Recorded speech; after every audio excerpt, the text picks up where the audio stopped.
I chose not to let anything win but my drive to get me to the top.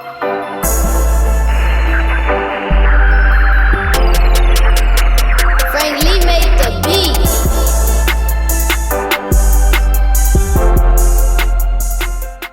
What it do, KTTeeV? This is KT, and I'm coming at you live with another episode of the Daily K Podcast. And on today's episode, we have author of Define Your Why and the creator of the Rethinking Learning Podcast, Miss Barbara Bray. How you doing today, Miss Barbara? Oh, hi, Katie. I'm just so excited to be here. I'm doing great. Even though there's a crisis and the world's falling apart, I'm finding a way to find something to be grateful for every day. Yes, and that is the biggest thing, as we think about Thankful Thursday. I try to send out a quote each day, and so today was just about being grateful. We have to some kind of way find that silver lining because it's rough out here, Miss Barbara. I totally agree with you. So before we jump into things, I just wanted to do a wellness check. And so how have you been doing throughout this with the ups and downs, and how are you staying safe? Well, I'm in the San Francisco Bay Area, and we went shelter in place in beginning of March, and I basically have been doing that ever since. I'm older. I have some pre-existing conditions, and so my family has been very concerned about me. So I do a lot of Zooming.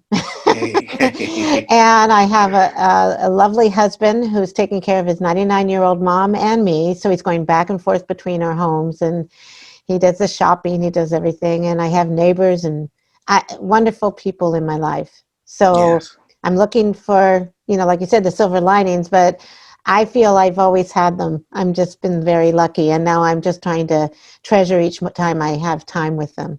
Yes, very, very important to do that because as we talked a little in the pre-taping, today was kind of rough for me, and you just never know. 2 days ago, I was asking a young guy, what do you want to be when you grow up? So 2 days later, with this tragedy, and it just really makes you, pay attention to that. So I know a lot of people are thinking about going for Thanksgiving traveling or not, but it's like you never know if that's the last time you get to spend, so wow.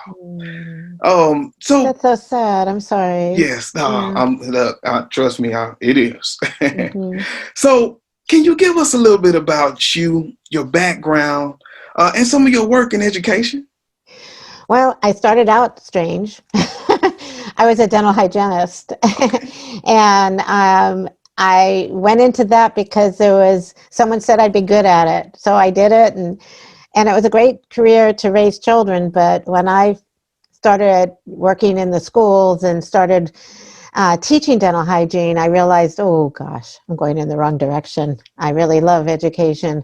And the other thing is, just like you with technology, I saw the first computer. I mean, I've been around a long time. I saw those big computers. I said, what is that? Gotta get one. And I took it apart, put it back together again. I don't know what the motherboard it, all those things. I had to figure them all out. And my family's going, what's wrong with mom? And I realized this is the direction I needed to go. So I started first with adult learning credential, and then to teaching, and loved working in middle schools. Ended up being kind of crazy in the school because all the teachers said, it's so much noise going from Mrs. Bray's class. So they saw me. I worked in Oakland Unified School District in the Bay Area, and loved it. And they sent me downtown, said, maybe you should work with the teachers. And that's kind of where I've been since. Man, that is awesome. I just want to give you a big shout out. You are the first person I've met that said I loved working at middle school. Really? Yes, yes. I love it. I love it. Yes. All right. So as I researched everything, I know it was a while back, but you literally coined and trademarked the phrase making learning personal. So to me, that means it meant a lot to you. So what made you take it as far as the trademark, and how did that change your focus in education? Well, like I said, I was a little different. I always saw that the kids, especially the kids that I worked with, were from Title I schools and high poverty, and And I taught social studies, and I used to look at them and think, this is crazy. I got to make it relevant. So the first thing I had them do with ancient civilization is make their own cave under their desk with butcher paper and come up with their own language, come up with their own culture, come up with a way that they can communicate. And, you know, I don't know if you've seen some 8th grade or 6th grade kids, they're big. And they'd get under the desk and then they'd invite someone else, and there's so much giggling. And I thought, it's all about making it personal. That's when I started. I started saying that, and everything I did was look at every child's unique, every teacher's unique. And when I'd work with teachers too, I'd try to figure out what it is about them that they need to know, how they learn best, what are some things that work, what things don't work for them. I learned about universal design for learning, and that helped me understand that all of us need to be able to approach this by looking in the lens and having empathy for that person. Yes. So that's how that happened. Tight. Yeah, you as an administrator, you know, I have to practice that empathy. But now, you know, as restorative has come out and things are getting more prevalent, now I get to teach it as I'm an administrator, and I'm doing my discipline with kids, you know. It's more of repairing the relationship versus punitive, you know. So that is so much fun. You know, so I understand that. Now that brings us to your work on define your why. So writing this book, as we look at being in the pandemic, so many people are creating businesses, so many people are just taking leaps. How does this book help define, and in some cases help people redefine their why? Well, it started basically with the stories that I... 365 Glam Hair has beautiful 100% raw Indian hair on hand. They provide fast shipping with exceptional customer service. Their bundles are guaranteed to be soft, bouncy, shiny, no tangling with minimal shedding. Check out their social media at 365 Glam Hair for photos and all upcoming promotions. Make your order all December and receive $20 off. Did with the podcast, and many of the people I talked to were educators, but some were entrepreneurs, and every one of them struggled in some way. And I realized that struggle needed to help define them, and also how they got through it or whatever they did with it. And so with those stories, I started developing these relationships with different people and started collecting the stories, putting them into blog posts, talking about them at conferences. And the next thing I said, I got to bring it together as a book. So I have 26 stories, but my story, I bring my story all the way through. But what I found with every one of them is that educators are amazing people. Yes. They are. I mean, they're such... not only they want to serve others, their heart's in it. They really care. And this is such a tough time for them. So Define Your Why has a lot of strategies, how to build the culture, talks about a thing called Ikigai. If you'd like, I'll tell about that in a bit. But how to really get to know who they are. So they're doing something they're passionate about. And I really encourage them to tell their stories. Mm-hmm. Just like me in the beginning, I mentioned I got into dental hygiene. I was renting my counselor's story for me. I wasn't living my story. She told me that I would be a good dental hygienist, so I did it. But it wasn't what I wanted. It wasn't what I loved. It's not that it's a bad profession. It just wasn't for me. Now, with the pandemic, what's happening is a lot of people are losing that fire, that passion. They're finding they're burning out. They're stressed out to the overwhelmed with everything. And I found that if they can figure out a way to look at something they're passionate about, something they love, and really take time every day to just look at themselves, forgive themselves for making mistakes, because they're going to make mistakes, giving themselves a pat on the back for something they do good, looking at each moment that maybe they can treasure just a little something that day. In fact, I said to several people, get a calendar, and every time something good happens, put a heart on it on a day, and then look at the calendar and see how many hearts are on there. Because I think we forget. We look at the negative too quickly. And right now, it's very easy to do that. So I'm really encouraging people to say, okay, this is really a tough time, but this moment, you have it right now. Don't let it go without treasuring what you can get out of it. Even if you're struggling, maybe there's something you can learn from it. And I call it, it's a blessing and a lesson. It's called a blessing. So anyway.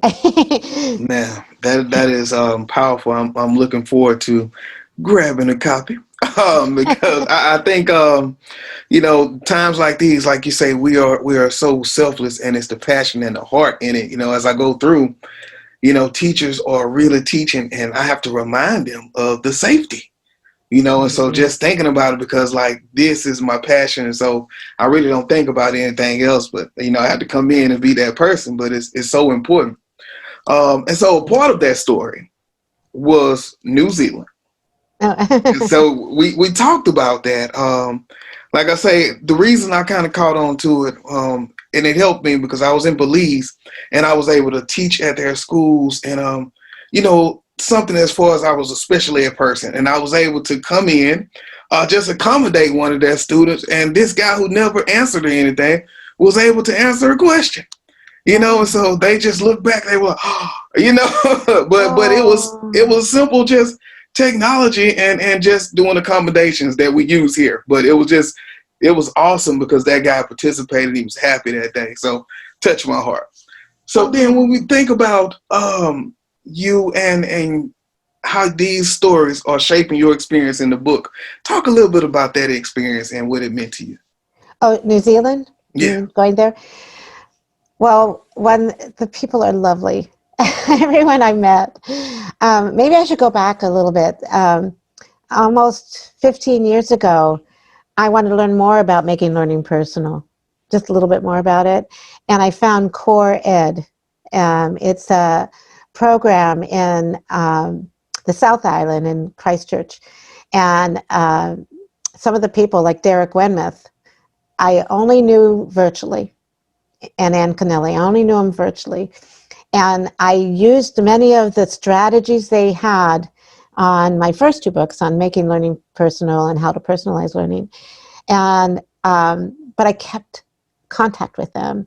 And I was, in 2017, I was at a conference, the ISTE conference, and all of a sudden I heard this person screaming, "Oh my God, it's Barbara," like that. And it was Lee Hines from the University of Wakata and Ann Connelly from Core Ed in Christchurch. And the next thing I know, not only are we best friends, they wanted me to come to work at the university and then visit some of the schools. So that's how I went. And I just learned so much when I was there. The schools are amazing. I went to 10 or I can't even remember how many schools. You want me to tell about any of them, or? Oh, just keep going. You're just the one that touched you the most. Well, the one, oh gosh, there's so many. I guess there were several things at the first school we went to in Wakata was in Hamilton. The kids were working in the 100 children, some by age level, some were mixed, but they were in a very large room with cubby holes and different things and tents and other things around the room, and there were 4 adults in it. And then they had no shoes on, so all their shoes were out in front, and the rooms were all covered with this beautiful carpet along the ceilings and the walls and along the floor. And with 100 kids, it was quiet. But it was, you could hear kids talking over here, and kids were working over there, and some teachers were working on one-on-one, and there were only 4 adults in the class. And that was the first room I went to, and I was like, this is amazing. They're really learning. They're working quietly, or they're working together, and I remember talking with some children, and in 1 year 7, they call it. I walked in a little cubby and they were there and I said, what are you guys working on? And, oh, we're working on our year-long passion project. And I went, year long? Okay, tell me more. I got on the floor, started talking to him, and one young lady says, I'm working on learning Greek because my family's Greek, and my mentor is my uncle. Another is doing patchwork, which is quilting, and my mentor is my grandma. So what I heard from this is learning was something around a passion, and their mentors or anyone who was going to teach them could be anyone. And that's, I pulled away just from that first, but I heard it all along from different places. But that right there, I said, why aren't we doing passion projects? Why aren't we doing year-long passion projects so they could show their growth and provide evidence all year long? And that's what they were doing. Man, that reminds me of in undergrad, as I finished, I wanted to get into teaching, and I was a part of a program called Citizen Schools. And so it was just normal people coming in from the community. And so it wasn't so much academic. It was more of, well, let's talk about radio. Or like for me, I did a NASA space curriculum. And so, but it was really hands-on where we made moon rocks, we made things, and it really, gave kids something to be passionate about, outside of the academics. So awesome work. So now, I want to get into the podcast where we do a lot of stories. But before that, I want you to tell me the story of the Ikigai. Oh, Ikigai. Yes. Ikigai, I learned about this, oh gosh, I can't remember when it was, but I was struggling when I wanted to figure out what I wanted to do next, And I heard about Ikigai, Ikigai, which means it's the meaning or the purpose. It's a Japanese meaning for your purpose in life. It's a reason to get out of bed every morning. In fact, in Japan, there's no word for retirement.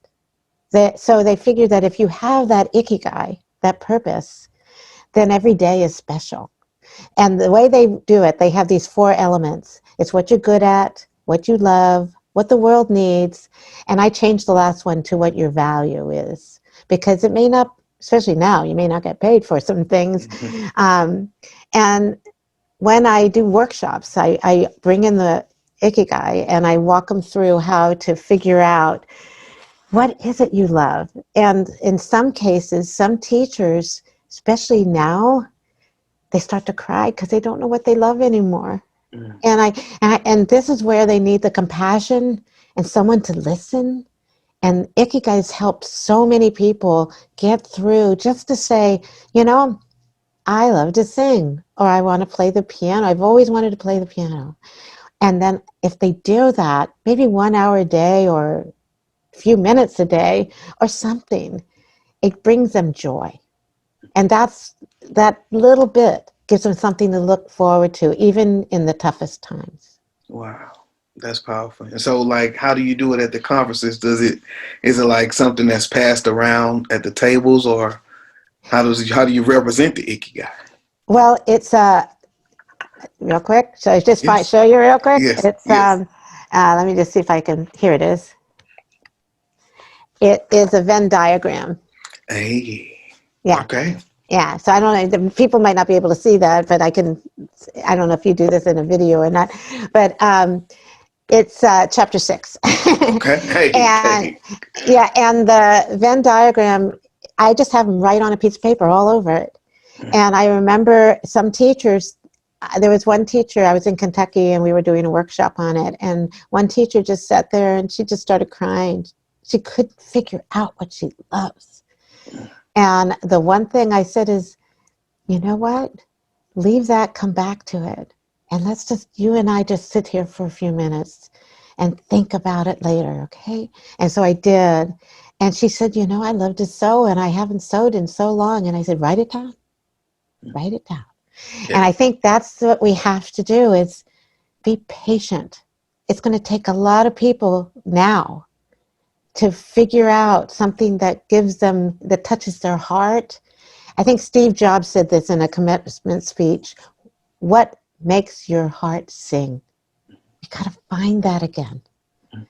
especially now.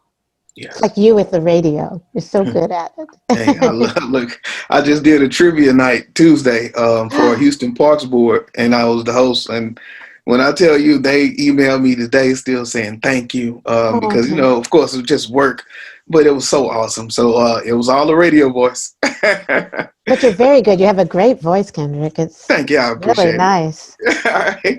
So now, talk to me about the Rethinking Learning podcast. What do you do on there? Who have been some of the guests, and how do you help people? Well, a lot of it is I just reach out and ask someone and they say yes. I go, really? You're going to say yes to me? Oh my gosh. And that's how it started. It was just people I knew that inspire me. And I asked them, my main thing in the beginning was tell me your life story and tell me about your family and tell me why you became whatever you are, an educator or an entrepreneur or what it is. And just kind of get it out. In fact, Jimmy Cassis, I don't know if you know Jimmy, but he once told me his story. And I didn't know when he told me some things. And he goes, Barbara, you're just like Barbara Walters. You got something out of me. I wasn't going to say it. That's cool though.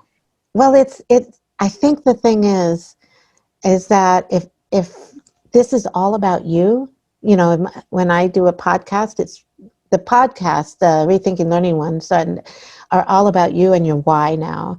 But I started something new. I started reflections. And reflections even might be people I've had on my show before. It's around a topic. So we've done one on mental health, one on racism, another one on, there's so many, I can't even tell you. But there's one that's fun. I got a direct message on Twitter from the Live Bits. Olivia Van Leggy, I don't know if you know her, but she's 12 years old. And she messaged me saying she'd like to be on my show. And I went, oh, that'd be great. Okay, so we set up a time. I get an email from her mom, goes, I never knew my daughter reached out to you. That's pretty cool. Yes. And so I had a podcast with Liv and her mom. Yes. And it was fun. Man, that's awesome. Like, I wonder, just what was she doing online to say, I like this, let me reach out? Like, what was she researching, to just find it and get in? She's an amazing person. She's been on the Ellen show and other places. So I knew who she was. Yes. I just never thought of asking her. And she's darling. But that's just it. I want more kids on my show. And there's some Hans Appel and his wife Jennifer are at Enterprise School in Washington. It's a middle school. And the kids have their own student podcast. So I'm finding that if we give, their voice by being on your podcast, maybe they'll turn around and do their own. And that's what I'm hoping anyway. Yeah, I agree. As I do the work with Volunteer Houston and the nonprofits, and I had an opportunity to talk to their nonprofit leaders. And one of the questions that they asked when I opened it up for it was, how do you use your podcast, as looking at turning into a nonprofit to help kids and bring them in to do the media, and so in order for them to create more. So great, you're on to something. I'm working here. That's I love awesome. that. I mean, your idea of, I'm always trying to make schools community hubs and look at partnerships and figure out ways where we can kind of meld the two, especially now. And so I love that you're working with nonprofits, and it's perfect. Yes, like if you see, it's like the gap. So it's bridging the gap between the school and the community. That's the line. Oh, perfect. So now, as we prepare to land this plane, we're looking at going back virtual. Anxiety is rising, fear is rising. What are some words of encouragement or wisdom that you would give educators at this time? Well, okay. I'm doing a lot on how do you bring play, joy, and curiosity back during this time too. And what I think of is how can you let go of some of the work that you do? Because I'm seeing teachers work way too hard, way too hard. And I'm wondering about administrators. Can you give them a break? Can you give it? So maybe, because I've heard this, that one of my friends said, oh, 70% of the kids are failing. I go, failing what? Are they failing at life? Then we better work on it. This year is going to be a gap year. There's nothing we can do about it. Do we have to teach all the content? But what is it going to make them the whole person? Let's be real. We need to build the culture. We need to make sure they're okay. And they're not going to be okay, then we got to figure out how we can reach out to the families. This is how our job is, to take care of each other and teach them how to learn. Then they can learn anything. I mean, all the content's out there.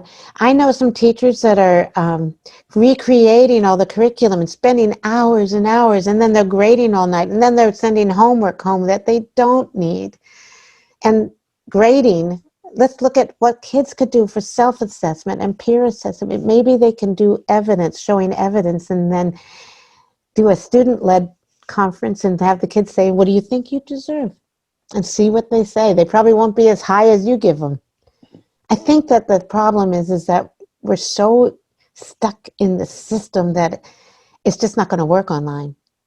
And we are going to be online more even after the pandemic, because we've found that some of this is working.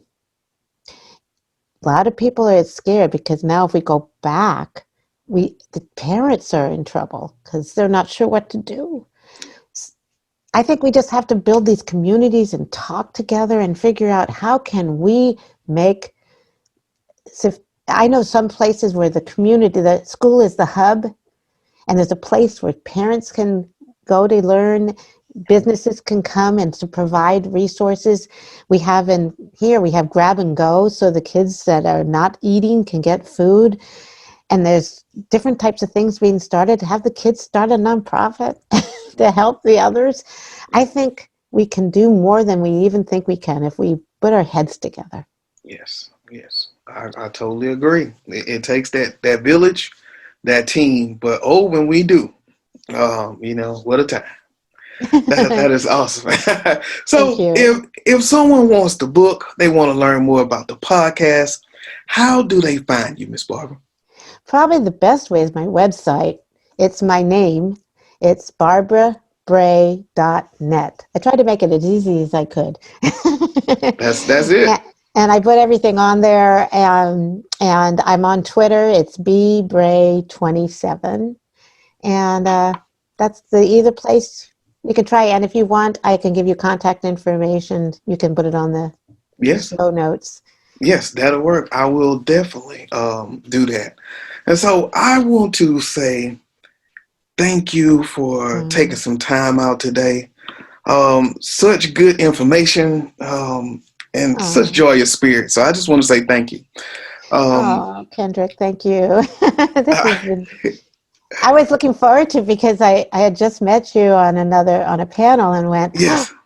I need to get to know him. Hey, fun times. I love it. So, like I say, I'm looking forward to sharing my story. Some things you may have to edit out because it gets kind of graphic in some parts, but I really look forward to sharing with you too. So, we'll do I can't wait. Okay. Yes. All right. Thank you. This was wonderful. All right. This is KT for KTTeeV signing out. 100.